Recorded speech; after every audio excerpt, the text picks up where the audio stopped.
ডিসেম্বরের মধ্য গগন, কিন্তু এখনও চেনা শীতের দেখা মেলেনি দক্ষিণবঙ্গে। তাপমাত্রা কোথাও এখনও 10 ডিগ্রি সেলসিয়াসের নিচে নামেনি।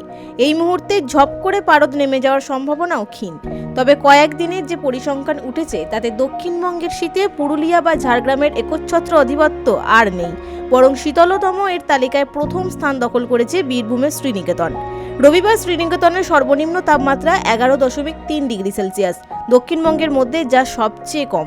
শনিবারও শ্রীনিকেতনের সর্বনিম্ন তাপমাত্রা ছিল 11.5 ডিগ্রি। পুরুলিয়া তার ধারে কাছেও নেই, সেখানে রবিবার সর্বনিম্ন তাপমাত্রা 13 ডিগ্রি সেলসিয়াস, শ্রীনিকেতনের চেয়ে প্রায় 2 ডিগ্রি বেশি। অথচ গত কয়েক বছরের শীতে পুরুলিয়া কিংবা ঝাড়গ্রামই টেক্কা দিয়েছে বাকিদের। রবিবার সকালে কলকাতার সর্বনিম্ন তাপমাত্রা ছিল 15.8 ডিগ্রি সেলসিয়াস, স্বাভাবিকের চেয়ে যা 0.3 ডিগ্রি কম। শনিবারের চেয়ে তাপমাত্রা সামান্য বেড়েছে। আলিপুর আবহাওয়া দপ্তর জানিয়েছে, উত্তর বা দক্ষিণবঙ্গের কোথাও আগামী 7 দিন তাপমাত্রার হেরফেরের কোনো সম্ভাবনা নেই।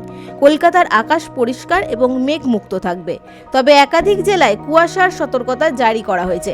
সকালের দিকে কুয়াশা থাকবে কলকাতাতেও। এছাড়া দক্ষিণবঙ্গের সব জেলায় কুয়াশার কারণে দৃশ্যমানতা কমে যেতে পারে বলেই জানিয়েছে আলিপুর আবহাওয়া দপ্তর। Bureau report, বঙ্গদর্পণ।